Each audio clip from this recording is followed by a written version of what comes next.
Rabbi David Meyer is a Paris-born rabbi who lives in Belgium and spends 2 days a week at the Vatican, where he is the only rabbi on the faculty of the Pontifical Gregorian University, which trains Vatican clergy. Rabbi Meyer was in Washington recently to testify before a Senate subcommittee on the resurgence of anti-Semitism in Europe. He also stopped by Catholic University to talk about his experiences in a lecture entitled "A Rabbi Encounters the Catholic Church." Afterwards, he spoke with Moment about Jewish-Catholic relations and whether European Jewry has a future. I'm Amy Schwartz, Moment's opinion editor.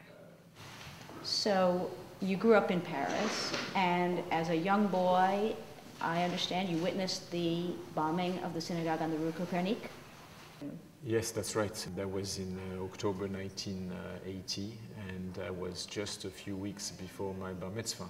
And like many Jewish boy at that age, I wasn't a regular at the synagogue except for the year or the 2 years preceding the bar mitzvah. So of course I ended up being in the synagogue at that time. The first thing I remember, there's 2 levels in that synagogue, so I was at the balcony on the 2nd level, and I remember my kippah fell off, and I was at the 1st row. And I do remember that what came through my mind was, if that's a bomb and now it's a mess in the synagogue, surely there's going to be another one. That's sort of an immediate thought that I had. Then we were taken out, and most of the carnage obviously was outside because the bomb was put outside of the synagogue.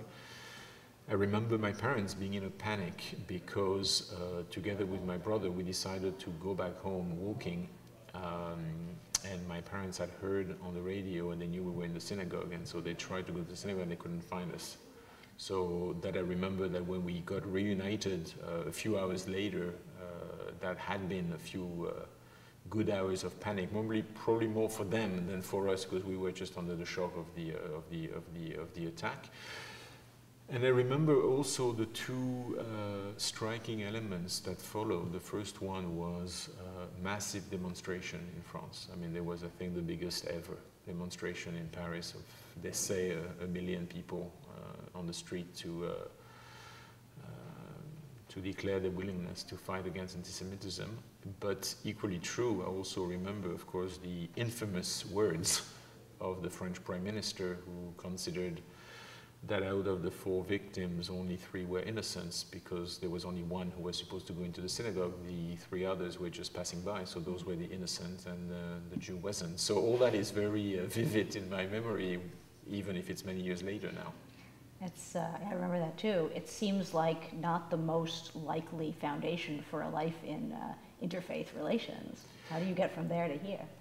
Well, I think it's, first of all, it's the statement of a politician that has an history of anti-Semitic statement and rejection of Judaism, which doesn't necessarily, of course, translate into anything more which would relate to interfaith dialogue. I mean, he wasn't representing any faith whatsoever.